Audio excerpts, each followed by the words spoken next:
Thank you, everyone, so much for coming and listening to this, what will be a very interesting panel. I'm Danny Berger. I am an anchor with Bloomberg News. I'm very pleased to say that joining me is the chair of NG, Jean-Pierre Clamadieu. Hello, how are you? Hello, good. How are you? Good too. Well, let's just kick it off. I mean, look, we're meeting at a time when we've had debates ongoing in the EU about gas cap prices. We're starting to get into the thick of the cold of winter. We're still here. The lights are still on. How would you grade so far Europe's policy when it comes to tackling this energy crisis? I think European energy players have done a lot to make sure that we enter this winter in the best possible position, with gas storage full, with infrastructure working at their absolute full capacity, with new contract being negotiated, with a lot of activities on the spot market to make sure that we indeed have enough of this molecule of natural gas that has proven to be so important. And at the same time, on the power market, we have some specific issues in France. And I know that EDF is working very hard to bring the largest possible amount of nuclear power into the European system. So all of this pretty positive, helped by the weather, which was mild until recently. By the way, not so mild, and currently we are in an event which is called a 1 in 20-year event, so it's a pretty severe cold spell, and we went through it more or less unaffected. It's supposed to end during the weekend. We have not seen any disruption, and on the contrary, we've seen the systems working very well. So all of this pretty positive. On the EU side, I have to admit I'm a bit disappointed, because we've never seen so many proposals of regulations of all sorts regarding energy, but in my view, very little which turned out to be effective. Probably the most effective one was the directive on storage, which was discussed back in the April-May timeframe. No big impact in France because we had a regulation already, but Europe lacked such a regulation, and what they did at the time was very effective. Since that, a lot of discussions, but difficulties to align member states on key subject. I think we'll have once again a debate probably later on today, and I've seen that they have already called for an energy minister council next week. I'm a bit skeptical on what will come out of it. I think it's needed to have some type of market intervention, but I think it's very difficult to bring people together. And few weeks ago, we've seen a directive on taxation of what's called inframarginal rent. It's a bit technical, but it's a way to extract some money from electricity producers. I think the concept is valid, but the EU left a lot of space for member states to put it in place the way they see fit. And for a company like ENGIE, who is active in France, Belgium, Italy, and a few other countries, we've seen a lot of creativity. But at the end of the day, we end up with very different schemes within Europe, and that's not good. So really a fear for fragmentation. What is that like, being at the helm of such a giant in this space when there is that uncertainty? What does this all mean for the business climate?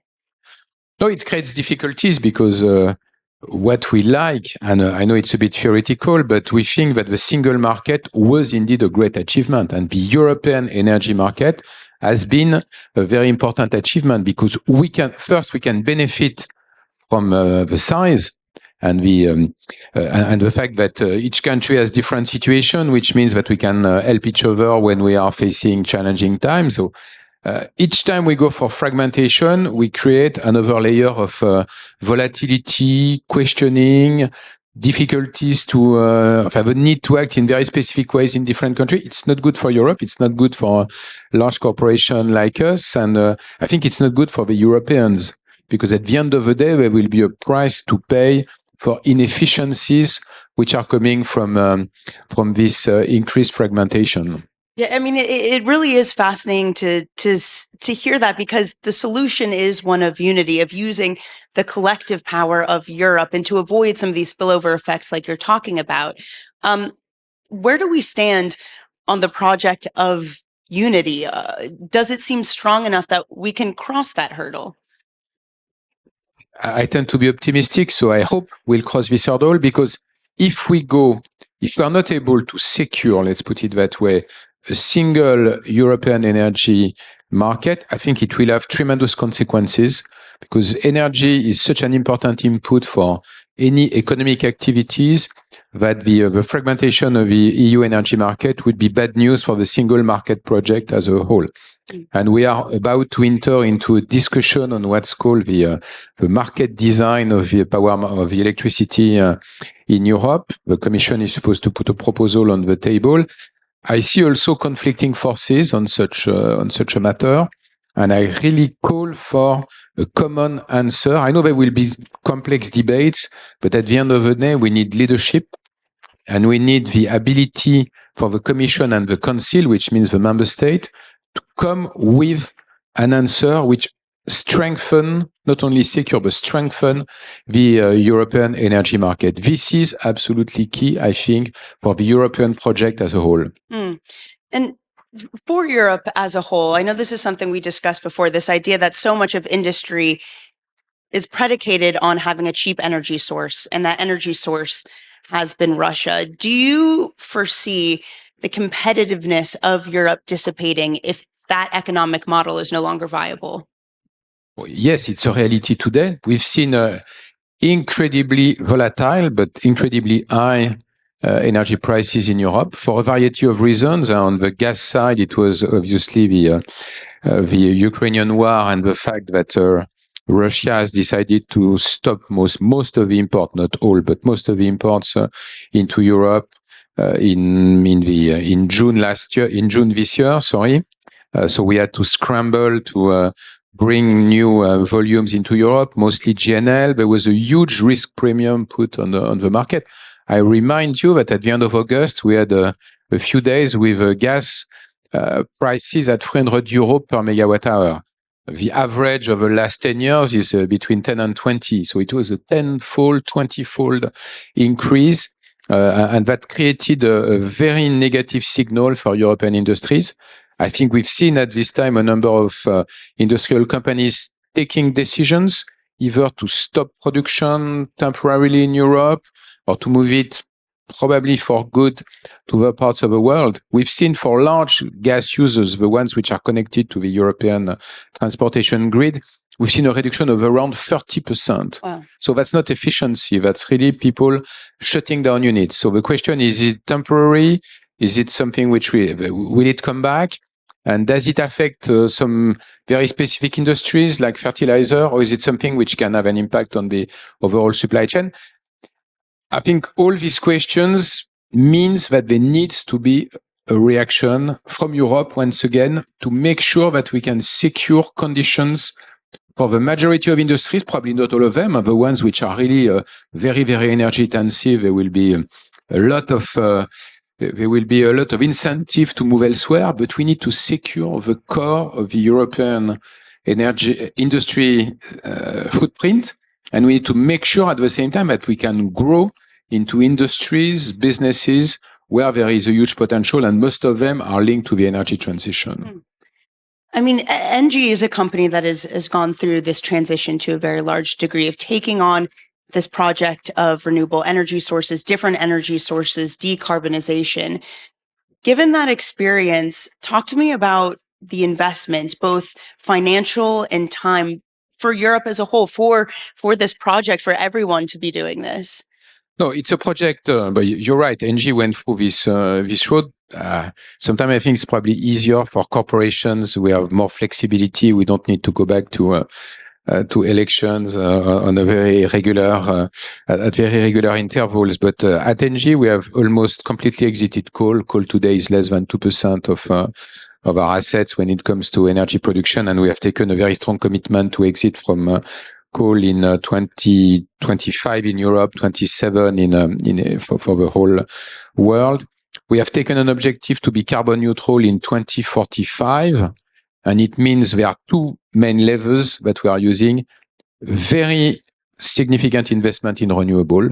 We are the largest developer of renewable here in France. We are the largest in Brazil. We are a significant one in the US and a significant one in a handful of other countries. And we are investing a lot of money.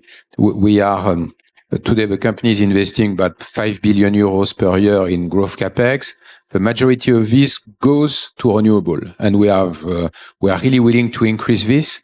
And we are, as we say, industrializing the process to be able to put more solar panel, more windmill at a faster pace in the countries where we have chosen to be active. And the second lever is to turn the fossil gas that we are transporting and selling to our customers into green gases. Short-term biogas. It's a technology which exists, which has a lot of potential. We just need to scale it up quickly. And hydrogen, which is today a bit more a vision than an actual reality, but where there is a huge potential in Europe. And at the end of the day, I think Europe needs to do more or less the same thing. Stop using coal, investing massively in renewable. And if I'm putting myself on the side of governments, the key issue is making it simpler and faster to invest in renewable. In France, just to give an example, we have started the first offshore windmills a few months ago. It took 10 years to develop this field. It can't be that long. So for governments, spinning up renewable development, greening gases, and at the end of the day, we should be able to offer to our European citizens, but also European industries, competitive access to energy. But it requires very significant investment, alignment of stakeholders, and it requires also a bit of time because these investments, even if we speed them up, are still take still a few years to happen. So we need to find the way to bridge the gap between the current situation and a situation where our energy footprint will become, once again, a very efficient one because we would be mostly focusing on renewable. But of course you have the problem of short-termism, especially in this moment, as you look for other energy, as you look to make up for the energy source we're missing from Russia. Countries have turned to coal, they've turned to the dirtier energy. It is this short-termism. I mean, especially in the way that politics leads this forward, that countries, that governments can lead this forward. If there's always that mindset of the get through the here and now, how do we look forward to that? How do we overcome it in a political landscape? No, I think it's where we badly need some clear political decisions. ENGIE has been advocating for a cap on gas prices for the last 6 months because we believe that the very significant volatility that we've seen was not the consequence of Europe and Asia fighting to access LNG. It was really a huge and unnecessary risk premium which was put by some market player on the price of gas. So we think that in such a situation, market intervention is something which makes sense. I think there is also probably the need for some negotiation with countries which have become key suppliers of Europe. I'm thinking especially of Norway. Norway is today the first supplier of gas into Europe, and we've seen a huge transfer of wealth from EU into Norway, linked to the fact that volumes have increased, but much more than volume, prices have skyrocketed. So political negotiation, EU, Norway, and I know it has started, but it's obviously a bit difficult, is also something on which we need to work. And the market design of electricity that will be reworked in the next months. If you look for a complete overhaul, it will probably take years. I think there's opportunities to look at reasonably simple measures which could help relieve the situation for large energy users. And it's pretty simple. With Catherine McGregor, our CEO, has expressed herself a few days ago, saying that there are 3 priorities that we need to work on to make the European energy system work better. The first one is to develop long-term contract, to make sure that producers and consumers could agree and easily on long-term contract regarding access to energy. And when the supply of energy is renewable, you have the ability to pass long-term contract at a reasonable price. The second priority is to bring into the system assets which help deal with volatility. And it could be 2 things: batteries, we need more batteries, more storage in the European energy system. And we need also gas-fired power plant, but not to supply at the base need of energy, but to help us deal with situations where you don't have wind or solar. And the third element of this would be in countries to have systems supporting the end customers, because end customers have a lot of difficulties to deal with situations where energy bill could skyrocket. How do you balance that, helping the end customer and making sure you're not artificially not just supporting demand but encouraging usage?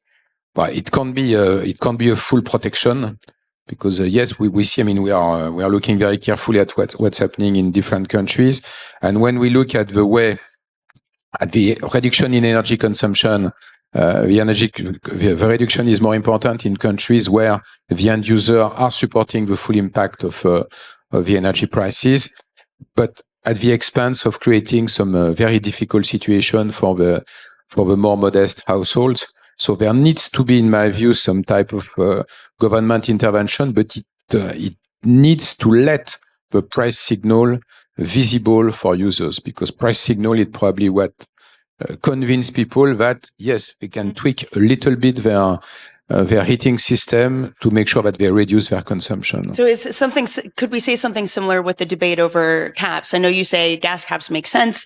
It was just speculation. They shouldn't have been so high. But do they need to be at a level that still allows the market to find fair? No, absolutely. I should have said it. In our view, it's not an artificial market cap which would bring us the 2 or 3 years back. No. We have to realize that energy, for a lot of reasons, is more expensive. Part of it is the Ukrainian war, but part of it is the need for investments to transform the energy system. So you can just erase this, but you can avoid the peaks, which probably are meaningless in terms of actual fundamental of this market. We talked a bit about sort of some of the incremental taxes, these sorts of policies that have been discussed. The carbon border adjustment mechanism is something that has reached an agreement.